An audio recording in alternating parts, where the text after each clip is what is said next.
आटे के पैसे हाथ में पड़े हैं, थैले से 3 आदमी मर गया। लानत है, लानत है, लानत है ऐसी हुकूमत पर कि जो आटे के पैसे भी हाथ में और थाला गिरने से 3 आदमी मर गए। अल्लाह आपके रिस्क में बरकत दे। चाइना ने, तुर्की ने पता क्या क्या है, उन्होंने पता नहीं इनको डॉलर दे रहे हैं, ये इमरान खान के वो दे रहे हैं इनको डॉलर। ये देखा है आपने न्यूज़? सी पैक जिसको पाकिस्तान का कहा जा रहा था कि वो बेसिकली पाकिस्तान की किस्मत बदलेगा, उस तरह के प्रोजेक्ट्स कम कर दिए गए हैं। आप लोगों को आइडिया हो जाए कि पाकिस्तान में ज़िंदगी गुजारना कितना मुश्किल हो चुका है। आप घर से 10,000 लेकर निकलेंगे, 10,000 का राशन लेना है, जब पहुंचेंगे 15,000 तो 15,000 हो सकता है 20 का भी हो गया। अगर आप लकी हैं तो 15 पे बात रुक जाएगी, और अगर आप फिर बाकायदा जो पाकिस्तानियों की किस्मत के हालात चल रहे हैं वही आपके भी चल रहे हैं तो फिर 18-20,000 हो जाएगा। And that is a country we are living in. Petrol की मसनूआत में या पेट्रोल की मसनूआत की कीमतों के अंदर हुशरबा इजाफा। पाकिस्तान में डॉलर की कदर रिकॉर्ड बुलंद सतह पर पहुंच गई। पाकिस्तान में इन दो खबरों के मद्देनज़र गधों की कीमत में इजाफा, गधों का चारा दुगने रेट का। ये क्या हो रहा है? तमाम मुल्क जो है कोई पानी से बिजली बना रहा है, किसी ने अपने और रिसोर्सेज को जो है ना डिफाइन किया हुआ है, मगर हमारे पास ना ही तो इतने रिसोर्सेज हैं बैक एंड पे। नमस्कार दोस्तों, पाकिस्तान इस समय भयानक आर्थिक संकट में है। दिन रात बस यही उम्मीद कर रहा है कि कभी तो उसे मदद मिलेगी। पाकिस्तान को IMF से काफी आस है, लेकिन पाकिस्तान को IMF ने भी एक बड़ा झटका दे दिया है। IMF ने पाकिस्तान को किनारे करते हुए बांग्लादेश के लिए $4.7 बिलियन लोन पैकेज को मंजूरी दे दी है। इस IMF की मदद के बाद अब बांग्लादेश बढ़ती हुई ऊर्जा और खाद्य पदार्थों की कीमत का सामना कर सकेगा। दूसरी तरफ पाकिस्तान में भी यही हालात है, लेकिन उसके पास इंतजार करने के अलावा कोई और चारा नहीं है। बांग्लादेश के अलावा पाकिस्तान भी इस समय बड़े संकट में है। पाकिस्तान पर भी दिवालिया होने का खतरा बढ़ गया है। मंगलवार को IMF के एक प्रतिनिधिमंडल ने पाकिस्तान का दौरा किया था। पाकिस्तान के अलावा अभी श्रीलंका को भी बेल आउट पैकेज का इंतजार है। श्रीलंका पहले से ही जून 2022 से इस संकट से जूझ रहा है। वहीं पाकिस्तान में खाने के लाले पड़े हुए हैं। हालात इतने खराब है कि रोटी के लिए लोग जान गंवा रहे हैं। पिछले 1 साल में पाकिस्तान के हालात इतने खराब हो गए हैं कि देश का खजाना खाली होने की कगार पर है। मगर यहाँ के पॉलिटिशियंस जितने भी हैं सब अरबपति हैं। गेहूं और रसोई गैस की किल्लत इस कदर गहरा गई है कि लोग मरने मारने को तैयार हो गए हैं। यहाँ तक कि रसोई गैस की कमी से बचने के लिए प्लास्टिक बैग्स में LPG स्टोर कर रहे हैं। पाकिस्तान के छोटे बड़े शहरों में आटे के लिए बवाल मचा हुआ है। कहीं लोग आटे की बोरी लेने के लिए ट्रकों के पीछे भागते दिख रहे हैं तो कहीं एक दूसरे से आटा छीनते नजर आ रहे हैं। एक रिपोर्ट के मुताबिक स्टेट बैंक ऑफ पाकिस्तान के पास जनवरी 2022 में कुल $16 अरब थे, जो अब गिरकर $5 अरब रह गए। ऐसे में $11 अरब की कमी दर्ज की गई है। फॉरेन रिजर्व की कमी होने के सबसे पीछे बड़ा कारण है विदेशी कर्जों की किस्त भुगतान करना। ऐसे में पाकिस्तान जल्द से जल्द IMF से लोन लेने की उम्मीद लगाए बैठा है। तो आप भी आगे इस वीडियो में देखिए किस तरह से पाकिस्तानी इस मुद्दे पर डिबेट कर रहे हैं। हमारे चैनल को सब्सक्राइब करें और बेल आइकन दबाएं। आम आदमी कैसे जिएगा?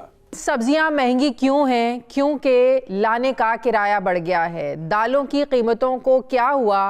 क्योंकि मंडी तक लाने ले जाने का किराया बढ़ गया है। दूध दही को क्यों आग लग गई? ये भी सवाल है, क्योंकि किराया बढ़ गया है। दवाएं क्यों नहीं पकड़ी जा रही? पीछे से इतने में आ रही हैं, हम क्या कर सकते हैं, इसीलिए महंगी है। इस पे बहुत ज्यादा मीम्स बन रही हैं कि IMF का कर्जा ना देने की वजह से पाकिस्तान में बिजली का बहुतान पड़ गया और उन्होंने पीछे से जो है ना ब्रेक डाउन कर दिया है। क्या एग्री करते हैं आप इस बात से? नहीं, मैं एग्री नहीं करता। I don't think so. मगर ठीक है, एक मुल्क है, उसका एक काम है कि उसको इन चीज़ों के पहली प्रिकॉशंस लेनी चाहिए। कुछ रेट्स हैं और इनका एक रेट है जी 15, 12, 22। 15 तारीख 12वें महीने की के रेट हैं और फिर आगे 31 तारीख 31 यकम ये पहला महीना जनवरी 31 जनवरी 2023 के रेट्स हैं। मैं ज़रा मुआवजा, आपका नाम क्या है? मेरा नाम वकास है। वकास भी ज़रा आप अपनी ज़ुबानी पढ़ के सुनाएं मुझे। सर, चावल जो सा 255 रुपये थे जो लिस्ट में आई थी, और अब जो सा 295 रुपये रेट सेल हो रहे हैं। दाल चना है 205 रुपये है, 255 रुपये सेल हो रही है। दाल मसूर है 230 है, 265 रुपये सेल हो रही है। दाल माश है इसी तरह 335 रुपये थी और अब 395 रुपये उसका जो सा ना रेट है। दाल मूंग है 225 रुपये थी, 260 रुपये सेल हो रही है। और काले चने 185 से 245 हो गए हैं। बेसन 215 से 255 हो गए हैं। तकरीबन सब वैरायटी पे जो है ना 40, 50, 60, 70 रुपये तकरीबन। 15 दिन में फ़र्क आया है तकरीबन। 15 दिन नहीं, 15 दिन, ये 15 दिन होते हैं ना। सॉरी 15 दिन। ये 15 तारीख से 16वां दिन है आज आपका। 15, 12 एक माह हो गया ना ये पहला। 31 के भी। हाँ, एक डेढ़ महीने ये एक डेढ़ महीने। अभी 80 रुपये मज़ीद कीमतें बढ़ेंगी तकरीबन जो है ना। रुक नहीं रहे स्टॉक, किसी ने रोकने वाले है ही नहीं कोई। हर एक को तो अपनी अपनी पड़ी हुई है। आपकी भी कमाई बढ़ रही है? कमाई हमारी इन्वेस्टमेंट बहुत ज़्यादा बढ़ गई। हमने 10% चीज़ें वैसी जो खत्म कर दी हैं शॉप से। जो ज़रूरियात की चीज़ें हैं वो सिर्फ रखी हुई हैं, बाकी जितनी इतना एक्स्ट्रा बड़ा कारोबार है यार, तू तो लुट पाई होगी, करोड़पति हो गया होगा। जितनी एक्स्ट्रा चीज़ें थी वो लेस कर दी। सही से दसो, कारोबार बड़े जिस तरह कीमतें बढ़ी हैं, आपका प्रॉफिट मार्जिन भी बढ़ा। अगर किसी के पास 5 पेटियाँ 10 पेटियाँ पड़ी हुई हैं तो ऑटोमेटिक बढ़ेगी चीज़, तो उसके बाद कौन कहता है महंगाई इस मुल्क में? है वेखो गड्डियां भज रही ने, मोटरसाइकिल भज रहे ने, वन पौने लोगों ने कपड़े पाए ने, 5-5 लाख रुपए का फोन रखा।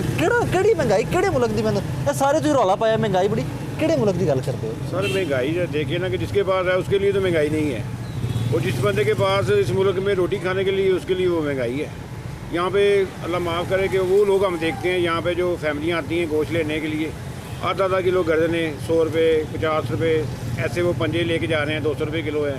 और किस टाइम हमें फील होता है कि यार शायद हमें इनके साथ ज़्यादती कर रहे हैं। गधों का चारा दुगने रेट का, ये क्या हो रहा है?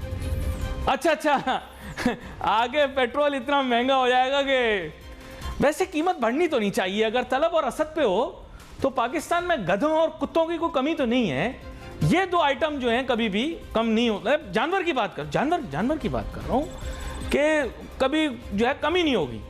पता नहीं फिर भी यार हमारे मुल्क कौम के अंदर गधे और कुत्तों के खिलाफ खास नफरत क्यों है? तो कभी कहते हैं कुत्तों का खाना बंद कर देंगे बाहर से मंगवाने का, और गधों की आबादी बहुत बढ़ गई है। भाई ये दोनों बड़े कीमती जानवर हैं, आगे जाके आपको पता चलेगा। मैंने अपने लिए तो चिंटू से गधा मंगवाया था, चिंटू अपने लिए कुत्ता खरीद कर ले आया। कह रहा अली भाई आप गधे पे बैठ जाएंगे, मैं तो इसको भी चला लूंगा। 75 इयर्स हो गए पाकिस्तान और इंडिया दो ममालिक को एक ही खत्ता से अलग हुए हुए। आज उस पार्टीशन में कितना बड़ा डिफरेंस आप देखते हैं। सबसे माइनर चीज इलेक्ट्रिसिटी है जो कि हर मुल्क की बेसिक नीड है, वही हम फुलफिल नहीं कर पा रहे।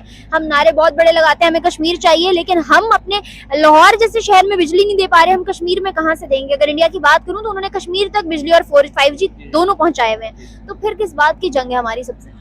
ये देखें अभी बहुत अच्छा सवाल है, जिसका सीधी सी बात है कि ये एक ऐसा सवाल है जो हर बंदे के दिमाग में उठता है एक ऐसे स्पेसिफिक केस में, जबकि असूलन हम लोग और वो हम 7 पार्टीशन हुई थी हमारी, और रिसोर्सेज हमारे पास भी अगरचे नहीं थे उतने जितने उनके पास थे, मगर आबादी भी तो उतनी नहीं, हमारी आबादी भी उतनी नहीं थी, तो हमें उसके मुताबिक प्रोग्रेस करनी चाहिए थी। मगर क्योंकि हमारे लीडर्स कुछ इस तरह के आए और कुछ अच्छे भी रहे, मगर ज़्यादातर ऐसे ही थे जो कि खाने वाले ही थे, जो सीधी सी बात है। तो आज पाकिस्तान के हालात हैं कि यानी कि इंडिया भी जो हमारे साथ पार्टीशन हुई थी, हमारी आबादी भी कम थी, मगर वो अब हम ज़्यादा आगे है। और हम अगर आटे के थैले पे 3 बंदे मर सकते हैं सिंध के इलाकों में, तो ये करियाने की दुकानें अब घी का डब्बा बाहर नहीं रखती, कहता है जी वो नाम पाउडरी का लगा देते हैं, वो पाउडरी ऐसी चुप के लाके हट गया कि होता डब्बा। प्रॉब्लम ये है कि जब तक आपकी ये हिंदुत्व एंड आइडियोलॉजी इंडिया की फॉरेन पॉलिसी को ये पुश करती रहेगी, उस पे डोमिनेट कर रही है, उसको डोमिनेट करती रहेगी, आप एक्सपेक्ट करें कि इससे भी बड़ी बात शायद हो सकती है। हमारे चैनल को सब्सक्राइब करें और बेल आइकन दबाएं।